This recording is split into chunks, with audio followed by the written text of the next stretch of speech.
Jet took his place atop my Xbox like he always did. I thought I had broken him of this in the past. His fluffy fat body would clog the cooling vents, making my Xbox overheat and shut off. But he stood atop the struggling console staring back at me with his unblinking feline gaze. Any other time, this would be just slightly annoying, but I had a growing suspicion this cat was not my cat. A lot of people will say I'm just being paranoid. All cats act this way. They all have a screw loose, but they don't know my Jet. I found Jet 4 years ago at the city park. He and his brother had been abandoned. 2 little kittens mewing and shivering in the cold. Of course, I couldn't have this. With my mother's permission, I brought both of them back to the house. I had just gotten out of an ugly divorce and was living with my mother until I got back on my feet. I knew my mother had a soft spot for all things fluffy, so it wasn't a big deal to adopt them. She was newly widowed, so we both welcomed more companionship. Jet was pure black, and his brother Spike was a gray tabby. They were named after anime characters by my nerd self. My mom just went with it and was unaware of it. Spike, like his namesake, was rambunctious and always getting into trouble. Jet, though, was always timid and preferred to let his brother explore the world for him. They both grew to be rather large cats, Jet bigger than his brother, which made it all the more comical that Jet was the wimp of the two. I lived with my mother for another 1.5 years. At first, Spike was my favorite. His curious nature and friendly personality made it impossible not to like him. Jet was the opposite. For 3 months after bringing him home, he would, without fail, freak out and run from me every time I came back from work. He would hide underneath the couch and stare at me like I was a complete stranger. I finally broke him of his annoying behavior. I would fish him out and make him cuddle with me every time he had his freak out and fled from me. Something must have finally flipped in his head, and he realized I wasn't going to cook and eat him. But instead of just acting normal around me, he decided to go full clinger and stand me. Everywhere I went, he had to be with me. Going to the restroom would cause him to meow nonstop while bumping himself against the door. Everywhere I sat required his presence to keep me held down, and his fat self was addicted to cat treats, meowing incessantly every time I walked by the kitchen. Long story short, when I moved out to live on my own again, he had to come. Mom believed he would have a nervous breakdown from separation anxiety if I left him. He was my fluffy, needy, tiny panther roommate. My apartment was relatively big for just me and Jet. I went for a 2-bedroom when all I needed was 1. But if I was going to be living alone again at age 30, I wouldn't live all cramped up like I did in my 20s. So the extra room was an office/yoga/cat jungle gym room. I splurged on the multi-layered cat tree, even though he rarely was on it. He was always on me, but he was strictly an inside cat, and I left him alone a lot when I was at work. So I like to believe he used it when I was gone. I had gotten a 9-to-5 job, getting paid pretty well as a receptionist at a high-end medical clinic. I was beginning to enjoy my financial stability, my new car, being single, and basking in the light at the end of the divorce tunnel. Jet, Netflix, and Xbox was the only thing I needed at the time. But then, something terrible happened. I came home from work to find my apartment door wide open. My neighbor from across the hall was standing by her door waiting on me. She was holding her shivering dog in her arms, a Shih Tzu, I believe. "Oh, Chloe, I'm so glad you're back," she exclaimed dramatically as she swooshed around in her robes to face me, her multiple bracelets and necklaces clattering. "Dear girl, somebody broke into our apartments." I dropped my purse by the doorstep and looked inside, a little dumbstruck on how to proceed. Good thing my neighbor continued her story after her purposeful dramatic pause. I called the cops already, dear. They have already been by. They told me you can contact them if you find anything missing. I turned to her, Ella, I think her name was, and asked, how long ago was this? About an hour and a half. The cops left about 30 minutes ago. They left me a card with the lead officer's information. I walked in and began looking around. I waved for Ella to follow. She continued, I was laying down from a headache, waiting for Frank to return from work. Usually I'm at the church for choir practice and Max doesn't get home until after you, but I heard the door begin to rattle like somebody was using keys on it. Ella was now in my living room while I did a quick search down the hallway. I hadn't noticed anything missing. Everything seemed to be the cluttered mess I had left it. I realized Ella had stopped with her story. I rolled my eyes and returned to the living room to give her my apt attention.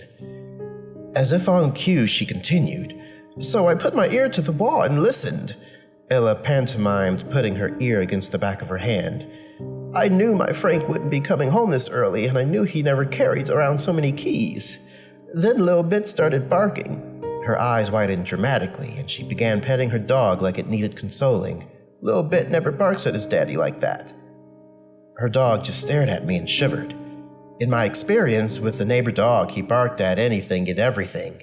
He barked at night, he barked during the day, he barked every time I walked down the hall. But maybe his bark was different this time. Maybe that's what Ella was trying to express. Different than its normal insistent yapping. I could see Ella was performing another dramatic pause, waiting for me to contribute. He sounded different? Like scared? I offered. Yes, she jumped. So I grabbed my .45 and racked the slide. Ella moved her robe aside to show me a large silver handgun sticking out of her pajama pants. This time, my eyes widened. Oh Lord, Ella was packing. I said, who's there? And I heard the door slam and keys started jingling away. Lil Bit was barking furiously, so I scooped up Bit and opened the door. She performed another pause. Nobody there, but your door was wide open. I felt so confused and a little violated. I just turned circles in my living room trying to see if my brain noticed anything out of place. Wait, where was Jet? So I called the cops. They did go in your apartment to see if anybody was hiding in there, and they contacted the landlady Rachel to see if any staff had permission to go into the rooms today. Jet! Oh no, Jet! I darted to my couch and looked under it. Nothing. I frantically called his name again as I ran to my room to check under my bed. He wasn't anywhere. There wasn't a lot of places for him to hide either. I ran back into the hallway in a panic. Oh, honey, I forgot about your cat, Ella exclaimed. She began looking around her immediate area like Jet could be hiding right under her feet. I felt like I was going to hyperventilate. Who would want to steal my cat? No, that didn't make any sense. Nobody was stealing cats. Somebody just broke in and Jet ran away like the big wuss he was. But usually he just hid up under my bed when frightened. Why did he run out? I felt tears begin to swell in my eyes. It was just too much. The violation of my privacy. The thought of a stranger digging through my few remaining belongings. Now my cat was missing. Either stolen or running scared around the neighborhood. He must be so scared.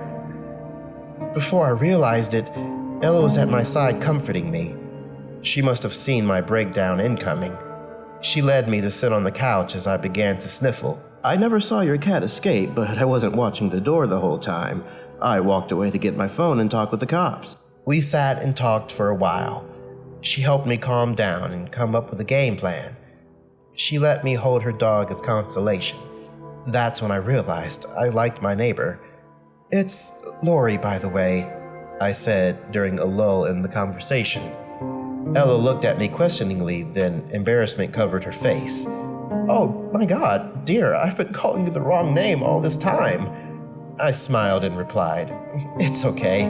It was never a big deal, so I didn't want to embarrass you. Besides, I thought it was kind of cute, I replied. Ella laughed and said, "I had a sister named Glory, and I'm getting old. Just answer to both of them for my sake, please." I handed Ella back her dog and gave her a quick hug. "I'll answer to anything that sounds close. Now, I need to search the neighborhood like we talked about. Jet could still be around." After I said goodbye to Ella, I grabbed a flashlight and headed outside. It was already close to 8 p.m. I was on the 3rd floor of the complex, but the hallways were open to the outside with stairways leading straight to the parking lot, with no walls to separate the outside from the inside. Cool air blew from the hallways and my feet echoed off the cement floor. I made it to the ground floor and called for Jet. Looking under and in between parked cars for a black cat hiding in the dark, I had been at it for about half an hour when I noticed a maintenance van idling towards the back of the building. I heard the jingle of keys as 2 maintenance men came down the stairs carrying something. "2 more apartments after this. Mistress is making quick progress. More than half already." The conversation stopped as both men saw me. They were carrying a rolled up carpet between them, but something heavy was clearly weighing it down, slumping in the middle. Both men were gigantic, at least 7 foot and over 250. They both were sweating profusely, their tan uniforms darkened by sweat. What shocked me the most was that they both looked the same. Twins? It had to be. The only difference between them was one man had a fresh scratch going down his left eye, swelling it shut. "Ma'am," one said as they hurried past me with their heads down. I should have asked them if they had seen Jet, but something told me not to. They loaded the carpet in the van, all the while throwing quick glances at me. Of course, my mind went to the morbid. It looked like they were sneaking out a body wrapped in a carpet. But how cliche could you be? Maybe I've been watching too much Criminal Minds. I retired back to my room shortly after. The whole thing had drained me physically and mentally. Sadness crept back in as my head hit the pillow. My poor little guy was all alone out there. I would put up posters tomorrow. A somber sleep overtook me. The next day at work, I printed out flyers with Jet's face plastered all over them. When I got home, I ate a Lunchable and took a quick shower. I figured I would be out for a couple of hours hanging up flyers and questioning neighbors, but I needed to be refreshed for the task ahead. I had my stack of flyers and was grabbing my keys from the counter to head out when I heard a soft knock at the door. When I answered, I was met by the landlady, Rachel. Rachel was middle-aged, tall, and pale-skinned. Her dark hair pulled back in a tight knot. She had a toothy smile plastered across her face that didn't show in her eyes. The sight of her was uncomfortable as she stood over me. When I opened the door inwards, she didn't step back to give me personal space. She stood just inches away from me on the other side of the door frame. An overwhelming scent of cheap perfume assaulted me. She must have dumped half a bottle on herself. Rachel blinked twice and then addressed me. "Good evening, treasured tenant. I heard you were missing a cat." Her awkward smile still across her face. Yeah, how did you know?" Rachel produced a pet carrier from behind her back and presented it to me. I actually had to step back to not be hit by it. I bent over to look into the dark inside. I saw 2 green feline eyes staring back at me. I quickly fumbled with the cage to let him out. I picked up his fat girth to hold him out in front of me. There are a lot of fat black cats out there, but this one was definitely my Jet. When he was a kitten, he got out of the house back at my mom's. He was gone for 3 days before he returned scared and dirty. He also had a cut on his upper lip that turned into a scar. It made it look like he was giving a humorless smirk. This was one of the reasons he was an inside cat and was traumatized of going outdoors. "Oh, Jet, it is you," I said as I hugged him. He also smelled funny, like chemicals. Something strong and pungent. No telling what he got into out there. I would have to wipe him down with a whole box of wet wipes. But as long as I have him back, I don't care how he smells. "How did you know he was missing? I don't think you've ever met him before," I asked. Rachel blinked rapidly and froze as the smile fell from her face. She reminded me of an old computer trying to load a heavy program. Her eyes darted around my apartment to finally land on a stack of papers in my hands. "I saw the flyers," she said, my brow furrowed in confusion. "Are you sure you just didn't hear it from Ella?" I offered. "Yes," Rachel replied curtly and nodded. She turned quickly and walked away from me without a further word. "Okay, bye, I guess," I said to myself as I watched her go. I closed my door and returned to cuddling my cat. He was quiet and uninterested in me for the rest of the night. I figured he was shaken up. He usually was very talkative. I would say something to him and he would meow back 9 times out of 10. But he wouldn't even sit on me. He just sat on the other side of the couch and staring directly into my eyes with his unflinching gaze. When I went to bed, I brought him with me to close him in my room. I wanted him to know he was safe now. But he just sat on the edge of my bed and, yes, just stared at me. Except his eyes darted all over my body like he was scanning me. I fell asleep pretty fast that night. Knowing my cat was safe had a lot to do with it, even if he was a little shaken up. But then I had a nightmare. Sleep paralysis, actually. I've suffered from it before, but never this long and this vivid. I dreamed I was frozen in my bed, barely able to breathe. It felt like 100-pound weights were tied to each of my limbs. My eyesight was blurry, but I knew I was in my room. The door to my room would jiggle and I could hear the tickle of keys. Tall, dark shadows would step into my room and surround my bed. Yeah, it was at least 5 or 6 of them. I would begin to hear soft chanting and my body would get the sensation akin to when one of your limbs fell asleep. Then Jet would walk up my legs to stand on my chest. He would bend down to look directly into my eyes, except they weren't green cat eyes, but blue human eyes. My eyes. The chanting would grow louder and Jet would put his mouth close to my mouth. I could feel the tickle of his whiskers on my lips. I would begin to panic as I felt my breath leave my lungs. I would try to thrash and get up, but my body would remain frozen. The corners of my vision would begin to fade from lack of oxygen. I managed to get out one word before falling into darkness. It was a plea to anyone or anything. "Help," I croaked breathlessly. My vision faded to black. Right before the dream ended, I heard a voice come from Jet. My voice. "Help," it mimicked. When I awoke in the morning, I was still perturbed by my bizarre and suffocating dream. Maybe that's why I began to get paranoid about my cat. As ridiculous as the notion was, I still was very shaken up. Things only got stranger from there. The dream occurred the same every night. Sometimes I could speak, sometimes I couldn't, but the dark figures would return to chant.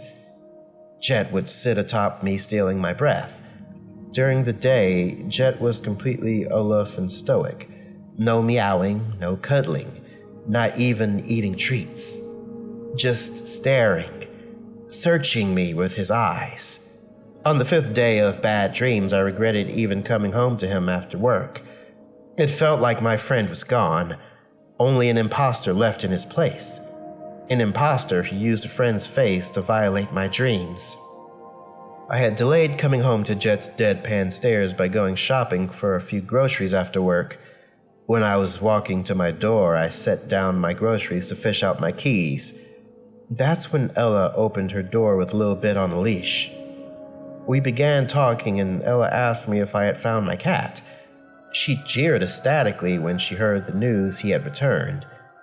She then looked at me questioningly when she saw my dour reaction. When she asked me why I seemed sad, I froze. I didn't know what to say because I really didn't know what was going on myself. She must have saw my indecisive reaction and offered for me to come over for coffee. I gladly took it. More time out of my apartment. More and more, I was beginning to like Ella. Her coffee was strong and taken dark, a neighbor after my own heart. We began chatting, and I soon realized Ella was the information broker for the whole apartment complex. "Weird stuff has been going on, Glory," Ella explained over the top of her coffee mug. "First the murders, then our apartments being broken into." I almost choked on my coffee. "What murders?" "How do you not know?" Ella asked incredulously. "The Washingtons at 111. Maxwell killed his wife and child." "Whoa," I replied. I didn't know any appropriate reaction to news like this. "They've been here for 20 years. Max is an engineer. His wife, I think, was a teacher.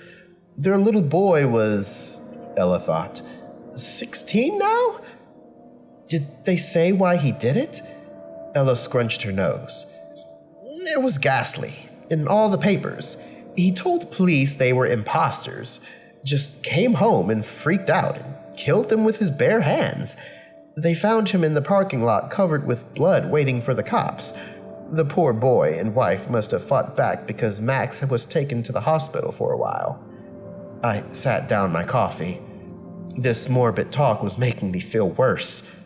I had been over for about an hour anyways. I had to go back home eventually. I told Ella goodnight, and she invited me to stop by any time. When I opened my apartment door, Jet was standing on the countertop, just staring at me. I took Ella up on her offer to visit for the next couple of days. I have to admit, me and Ella were getting kind of tight. I told her all about my divorce, and she told me all about how she met her third husband. Ella had her ear to the ground, knew all the tea going on. She told me another tenant had come home to find the door open and 2 ferrets missing. Ferrets? Who the hell steals ferrets? I asked her if the pet mysteriously reappeared or was brought back by the landlady. Ella told me she would have to find out. We talked about how weird the landlady Rachel was. Ella said Rachel didn't always act weird. She was always quiet and used to live off-site. Now Rachel lived in the apartments and her 2 ogre maintenance men came with her. I told Ella I hadn't been sleeping well, and in the dead of night I would look out my window into the parking lot. Those 2 identical maintenance men were always loading things into a van. Dead body-shaped things. Ella didn't react negatively to my train of thought. She actually looked like she enjoyed the prospect of a murder mystery. So I thought I could tell her what was really bothering me. "I think something is wrong with my cat." There. It felt great to say. It felt so great that I unloaded everything. Ella just looked more intrigued, so I told her everything. How Jet's personality completely flipped. The crazy dreams, the way he watched me. Ella just nodded unjudgmentally and let my crazy flow out. I let all of my worries out and found I was out of breath at the end of my tirade. "Do you listen to Coast to Coast?" Ella asked flatly. "No, what's that?" "It's a radio broadcast that talks about strange things like what's going on here. It talks about UFOs, Bigfoot, purple-eyed shadows, black-eyed children, and doppelgangers." She put emphasis on the last word. "Doppelgangers," I repeated. "Ella, do you believe this stuff?" Ella cocked her head. "I would like it to be true. You know, even the bad stuff. Even if just 1% of it is true, it would mean there is more to explore, more to discover." I almost laughed. "So you want to believe?" I asked. Ella just nodded sincerely, not getting my X-Files reference. "I've experienced some unexplainable things in my life, and Frank has a terrifying story about black-eyed children. I'll have him tell it to you when he gets home." "Oh, no," I said, waving my arms. "I don't need to hear that before I go to sleep." We both had a laugh, and I grabbed my purse and stood up. My nonverbal cue was that I needed to go. Ella stood up with me and grabbed my hand with both of hers before I turned to leave. "Frank is changing the locks in the apartment tomorrow.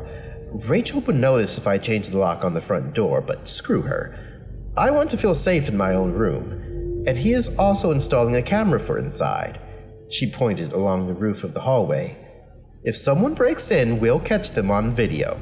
and I can get Frank to do the same for you. I told Ella to price the camera and lock for me, and I would think about it. I didn't know if I was fully ready to put on the tinfoil hat just yet, but at least I had options. So I slid into my apartment and fell on my couch. I kicked off my shoes and closed my eyes, but I could feel another set of eyes upon me. I opened mine to see Jet sitting atop my Xbox. So, now you know my story. My paranoia, my sleep deprivation. I wondered if I fell asleep on the couch if the nightmare would play out here. I sit up straight. I fish around in my purse to pull out a new collar with a bell on it for Jet. I was tired of him sneaking up on me. Maybe hearing him coming would let me feel a little more in control. I slipped the red collar over his head. He hates it. He shakes his head furiously and paws at it, jingling all the way. "Oh, so you do show emotion," I said dryly before I turned to head to my room. Like a responsible and very tired adult, I'm in bed by 9. I fall asleep slowly. I was in the twilight between consciousness and unconsciousness when I hear it. The bell on the collar. It jingles loud and I hear an impact. The sound of the collar hitting a wall. Oh well, I think. Dummy must have run into a wall. But it sounded like it was thrown.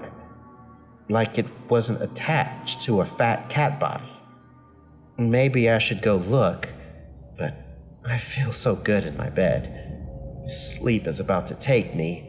I'm just barely awake, but not recording anything. Then I hear it. A chilling sound that makes my hair stand on end. A sickly, female moan, and it's close.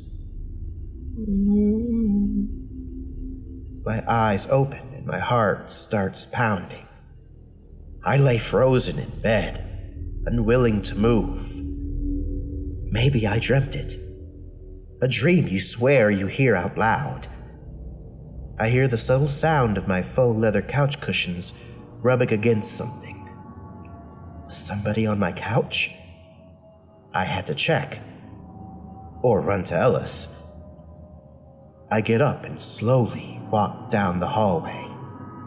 I see Jet's red collar snapped in half and laying at the end of the hallway.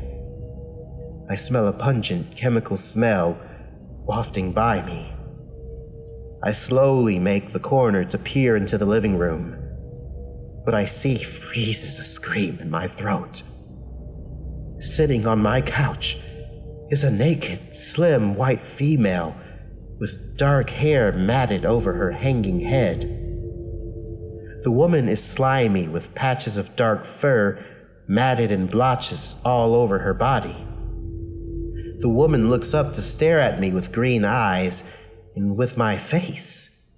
She stares at me unblinking. When she finally blinks, her green eyes turn to my blue eyes. I can't believe it. This is crazy. It's a dream. Oh God, please let it be a dream. Where is Jet and why does this girl look exactly like me? I refuse to think Ella was right. My double stands and looks at me. She absently brushes off the clumps of black cat fur. She stares at me, then looks down at herself. Stares at me, then down at herself, comparing my body to hers. What are you? I demand.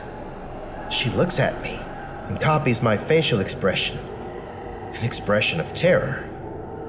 What are you? She repeats back to me in a low pitch. What are you? She says in a slightly higher tone. She smiles and perfectly parrots back to me. What are you? Nope, that is enough. I turn around and run to my door. I reach for the doorknob when it begins to turn on its own. I hear keys jingling. It opens and 2 enormous maintenance men shove me back into my apartment. They stand as guardians blocking my exit. Without a word, they part and Rachel strolls between them and into my living room. What is going on? Why are they here? Help me, I beg. Help me, copies my doppelganger from behind me. Rachel smiles and turns to nod approval at my copy. I begin backing away from all of them towards the far corner of my living room. I'm glad you matured so quickly, Lori, Rachel chimes. Thank you, mistress, my copy replies. The copy points at the ground and says excitedly, We can use the carpet she already has here. Very good, Rachel replies. She turns to the twin giants and says coldly, Put her down. One of the men begins to slip tight leather gloves on, and the other pulls a thin wire out of a back pocket. They both begin to stalk towards me, their massive frames blocking any chance of running around them. I back up against my window. I turn and look out. Maybe I can jump. I start pulling on the bottom of the window. It's sealed shut. Then I see it.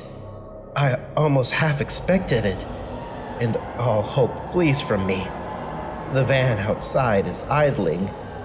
My hearse is waiting for me. I feel powerful hands wrap around my neck from behind. The blood flowing to my brain has stopped. At least it will be quick. Before the life leaves me, I hear Rachel. I need you to work fast, Lori. Only the neighbor woman is left. Ella's End.